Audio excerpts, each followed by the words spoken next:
خوراک تہذیب کا تیسرا بڑا عنصر ہوتی ہے۔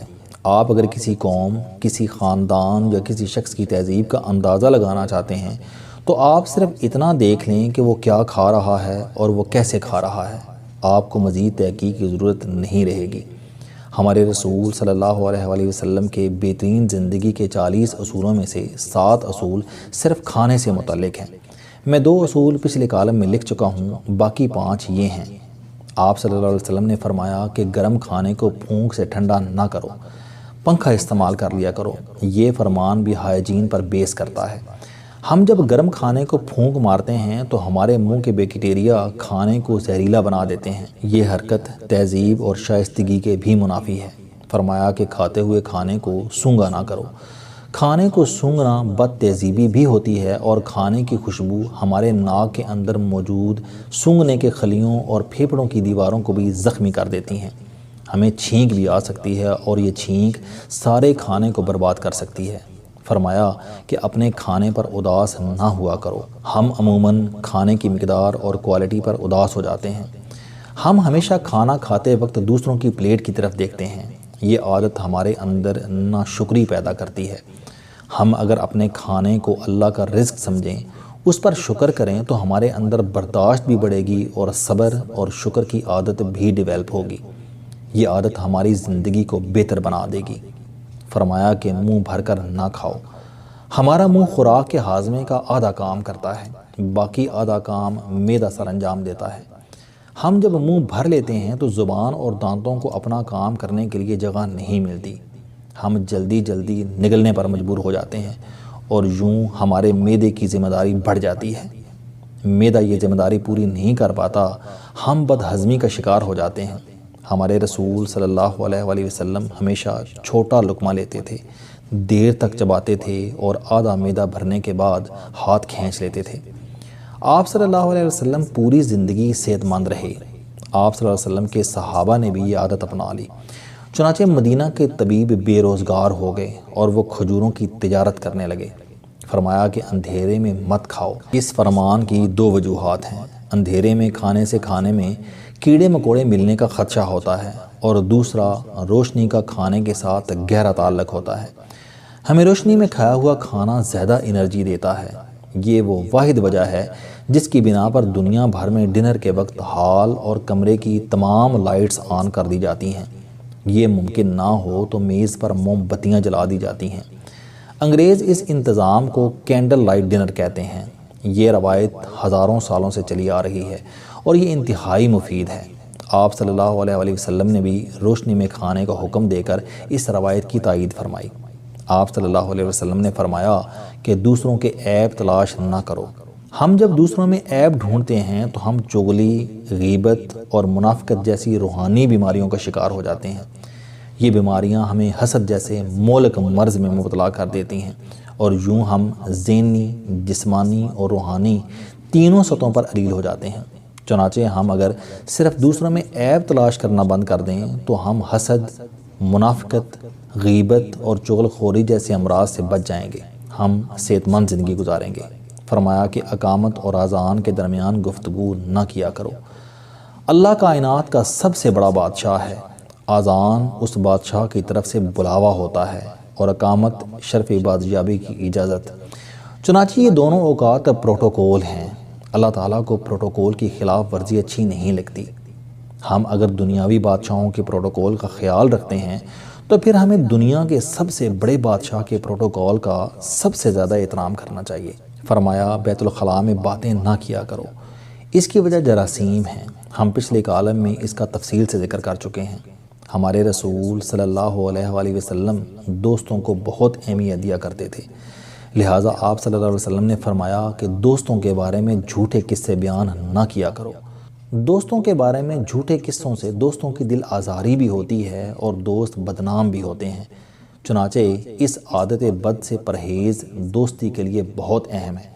فرمایا کہ دوست کو دشمن نہ بناؤ۔ یہ فرمان نفسیات اور معاشرت دونوں کے لیے انتہائی اہم ہے۔ ہمارے دوست ہماری تمام کمزوریوں سے واقف ہوتے ہیں۔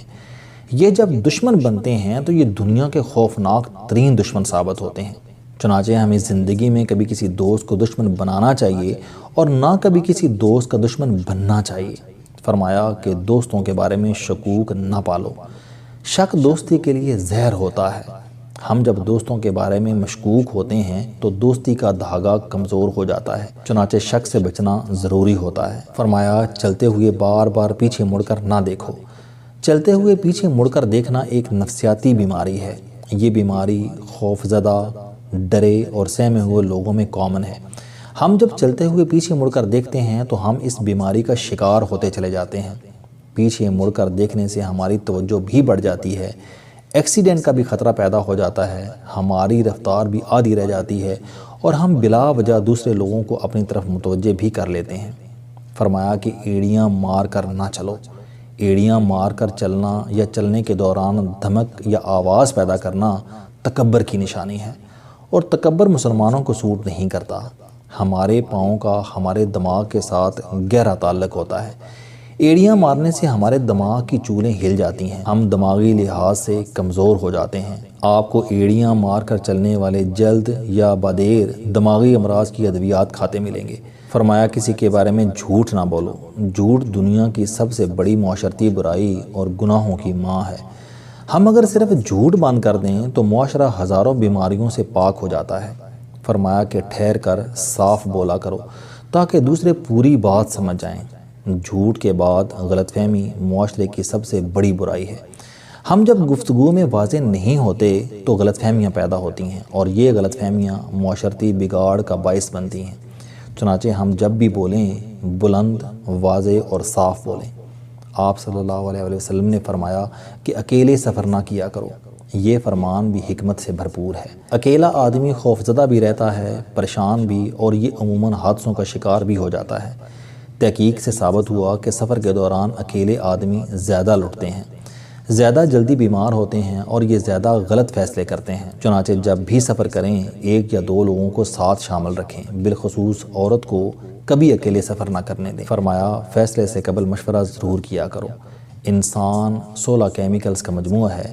یہ کیمیکلز ہمارے موڈز طے کرتے ہیں، اور یہ موڈز ہماری زندگی کے چھوٹے بڑے فیصلے کرتے ہیں۔ ہم جب بھی تنہا فیصلے کرتے ہیں تو ہم موڈز کے تابع فیصلے کرتے ہیں، اور یہ عموماً غلط ہوتے ہیں۔ چنانچہ فیصلے سے قبل مشورہ ضروری ہے، اور مشورہ ہمیشہ سمجھدار کے بجائے تجربہ کار شخص سے کرنا چاہیے۔ آپ کو کبھی نقصان نہیں ہوگا۔ فرمایا کبھی غرور نہ کرو۔ غرور ایک ایسی بری عادت ہے جس کا نتیجہ کبھی اچھا نہیں نکلتا۔ میں نے پوری زندگی کسی مغرور شخص کو طبعی موت مرتے نہیں دیکھا۔ یہ غیر طبعی موت مرتے ہیں اور ہمیشہ بے عزتی اور ذلت وراثت میں چھوڑتے ہیں۔ فرمایا کہ شیخی نہ بگاڑو، یہ بھی کمال اصول ہے۔ میں نے آج تک کسی شیخی خور کو باعزت نہیں دیکھا۔ ہم عزت بڑھانے کے لیے شیخی مارتے ہیں اور ہمیشہ پرانی عزت بھی گنوا بیٹھتے ہیں۔ فرمایا گداگروں کا پیچھا نہ کیا کرو۔ ہم میں سے بے شمار لوگ فقیر کو 10-20 روپے دے کر یہ جاننے کی کوشش کرتے ہیں کہ یہ واقعی حقدار تھا یا نہیں۔ یہ عادت ہمیں شکی بھی بناتی ہے اور یہ صدقے اور خیرات سے بھی دور کر دیتی ہے۔ فرمایا کہ مہمان کی کھلے دل سے خدمت کرو۔ یہ عادت ہماری شخصیت میں کشش پیدا کر دیتی ہے۔ آپ کو مہمان نوازوں میں ہمیشہ مغناطیسی کشش ملے گی، آزما کر دیکھ لیں۔ فرمایا کہ غربت میں صبر کیا کرو۔ یہ فرمان بھی کیا شاندار فرمان ہے۔ صبر بہت بڑی دولت ہے۔ یہ دولت کبھی کسی انسان کو غریب نہیں رہنے دیتی۔ آپ صابر ہو جائیں، آپ کے حالات دنوں میں بدل جائیں گے۔ آپ یہ بھی آزما کر دیکھ لیں۔ فرمایا کہ اچھے کاموں میں دوسروں کی مدد کیا کرو۔ اچھائی نیکی ہوتی ہے، اور نیکی میں دوسروں کا ساتھ دینے والے بھی جلد نیک ہو جاتے ہیں۔ آپ صرف نیک لوگوں کے معاون بن جائیں، آپ نیکوں سے بھی آگے نکل جائیں گے۔ فرمایا اپنی خامیوں پر غور کیا کرو اور توبہ کیا کرو۔ تحقیق بتاتی ہے کہ ہم اگر اپنی کسی ایک خامی پر قابو پا لیں تو ہم میں 10 خوبیاں پیدا ہو جاتی ہیں۔ آپ یہ بھی آزما کر دیکھ لیں۔ فرمایا برا کرنے والوں کے ساتھ ہمیشہ نیکی کرو۔ یہ بھی آزما کر دیکھیں۔ یہ عادت آپ کے دشمنوں کی تعداد کم کر دے گی۔ فرمایا اللہ نے جو دیا ہے اس پر خوش رہو۔ میرا تجربہ ہے کہ ہم دوسرے پرندے کی کوشش میں ہاتھ کا پرندہ بھی اڑا بیٹھتے ہیں۔ ہمیں جو مل جائے ہم اگر اسے انجوائے کرنا سیکھ لیں تو یہ دنیا جنت ہو جاتی ہے۔ فرمایا زیادہ نہ سویا کرو۔ زیادہ نیند یاداشت کو کمزور کر دیتی ہے۔ یہ بھی طبی لحاظ سے درست ہے۔ نیند موت کی پچھلی سٹیج ہے، یہ بڑھ جائے تو ہمارے برین سیل مرنے لگتے ہیں، چنانچہ 7 گھنٹے سے کم اور 8 گھنٹے سے زیادہ نیند نہیں لینی چاہیے۔